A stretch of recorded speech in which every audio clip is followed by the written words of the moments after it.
অভিভাবকদের বিভ্রান্ত করে তাদের কাছ থেকে বিপুল পরিমাণ অর্থ হাতিয়ে নেওয়ার অপচেষ্টা করছিল। তাদের ব্যবহৃত মোবাইল ফোন এবং ডিজিটাল ডিভাইসগুলো জব্দ করা হয়েছে এবং সেগুলো বিশ্লেষণ করে এ ধরনের অপরাধমূলক কর্মকাণ্ডের প্রমাণও পাওয়া গিয়েছে। গ্রেপ্তারকৃতদের বিরুদ্ধে সংশ্লিষ্ট থানায় আইনানুগ ব্যবস্থা গ্রহণ করা হয়েছে এবং এই চক্রের সাথে অন্যান্য জড়িত আসামিদেরকে গ্রেপ্তার করার কার্যক্রম অব্যাহত রয়েছে।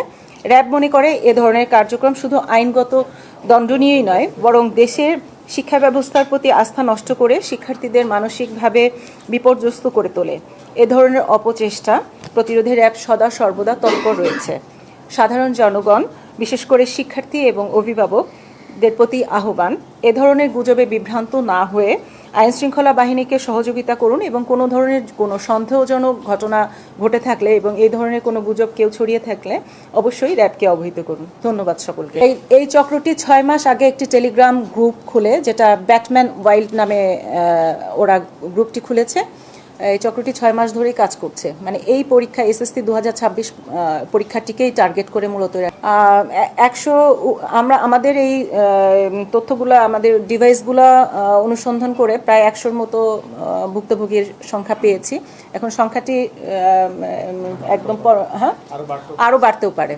তো এটা তদন্ত চলছে, আমরা তদন্ত শেষ করে বলতে পারবো যে কি আরও। তো আসলে মানে টোটাল অ্যামাউন্টটা করা হয়নি। তো বিভিন্ন ভুক্তভোগীরা যখন কমপ্লেইন করবে আমরা এই বিষয়ে আরও আপনাদেরকে তথ্য দিতে। আসলে এই চক্রটি একটা জালিয়াতি চক্র। এই জালিয়াতি চক্রটি ওরা নিজেরাই এই শিক্ষার্থীদেরকে বিভ্রান্ত করার জন্যই এই প্রশ্নগুলো তৈরি করেছে এবং এগুলো সার্কুলেট করেছে। এটার সাথে সত্যতা, আসল প্রশ্নপত্রের সত্যতা আছে কিনা এই বিষয়টিও আমরা খতিয়ে দেখছি। তো এটা তদন্ত কার্যক্রম শেষ হলে বোঝা যাবে যে এদের উৎপত্তি কোথায় এবং কোথা থেকে। এখন পর্যন্ত আমাদের কাছে এসএসসি 2026 পরীক্ষা কেন্দ্রিকই এদের প্রচারণা চালানোর অভিযোগ আছে এবং এই কাজ করার অভিযোগ।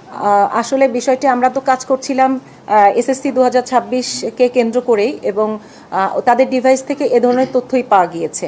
আরও আমরা তদন্ত করলে, ডিটেলস তদন্ত করলে ওই চক্রের আরও সদস্যরা যখনই গ্রেপ্তার হবে তখন বোঝা যাবে যে ওরা আরও কোনো প্রশ্নফাঁসের সাথে জড়িত। সাধারণত এই ফ্রিল্যান্সার হিসেবেই কাজ করে, বিভিন্ন ধরনের সাইবার রিলেটেড কার্যক্রমগুলোই তারা পরিচালনা করে এবং অনেক এদের মধ্যে কয়েকজন না মূলত আমি বুঝতে পেরেছি আপনার প্রশ্নটা, আমি ধরতে পেরেছি। মূলত আপনাদেরকে আমি আগেও অবহিত করেছি, এটা মূলত একটা জালিয়াতি চক্র। এটা এদের প্রশ্নপত্র আদৌ বিজি প্রেসের প্রশ্নপত্রের সাথে জড়িত আছে কিনা এটা আমরা খতিয়ে দেখছি।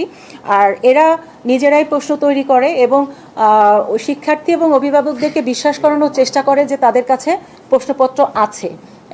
এই জালিয়াতির মাধ্যমেই কিন্তু তারা এই অর্থগুলো আত্মসাৎ করার চেষ্টা করে।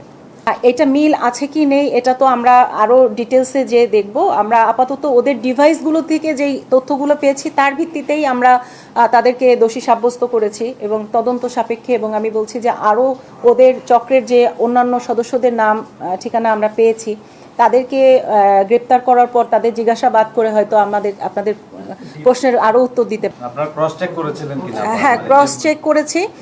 কিছু কিছু ক্ষেত্রে মিল পেয়েছি, কিছু কিছু ক্ষেত্রে মিল নাই। ওটা বোঝা যাচ্ছে যে ওরা নিজেরাই তৈরি করেছে প্রশ্নগুলো। না, হুবহু মিল নাই। মূলত এরা কি করে, এই মানে স্টুডেন্টদের অভিভাবকের কাছ থেকে টাকা নেই, একটা বিকাশ নম্বর দেওয়া থাকে, এরপরে যখন টাকাটা আসলো ওইটা আবার ব্লক করে দেয়, তাকে প্রশ্নও দেন। হ্যাঁ, এখানে হচ্ছে ওরা একটা টেলিগ্রাম গ্রুপ খুলেছে যেটা ব্যাটম্যান ওয়াইল্ড নামে। এই ব্যাটম্যান ওয়াইল্ডে ওরা বলছে যে হ্যাঁ, আমাদের কাছে এসএসসি 2026-এর প্রশ্নগুলো আছে, আপনাদের কারো প্রয়োজন হলে আপনারা নিতে পারেন। এই গ্রুপে যারা অ্যাড হচ্ছে এবং বিভিন্ন সাবজেক্ট অনুযায়ী তারা রেট ঠিক করেছে।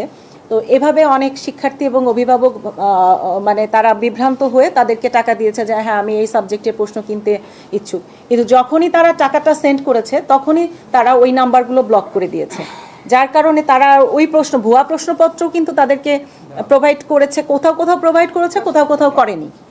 তো বিষয়টা এরকম, ওদের উদ্দেশ্য হচ্ছে মানুষকে বিভ্রান্ত করা যে সাধারণত আমাদের দেশের জনগণ সহজে কোনো কিছু পাওয়ার প্রতি তাদের একটা আকাঙ্ক্ষা থাকে। তো সব শিক্ষার্থী এবং অভিভাবকরা ভাবছে যে এরা প্রশ্নপত্র পাবে, সেজন্য তারা যখন টাকাটা দিয়েছে তখনই তাদেরকে নাম্বারগুলো ব্লক করে দিচ্ছে।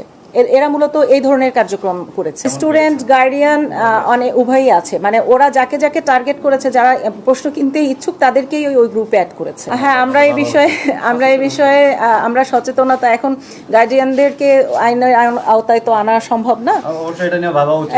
এটা আমরা সচেতনতামূলক কার্যক্রম অবশ্যই নিব, যার কারণেই আমরা আজকে এই আপনাদের সহযোগিতা নিচ্ছি। আপনারা যাতে এই সংবাদটি প্রচারের মাধ্যমে শিক্ষার্থী এবং অভিভাবকদের এই ধরনের বিভ্রান্তি হতে যাতে না পড়ে সেজন্য সচেতন করতে পারেন। তো ধন্যবাদ সকলকে।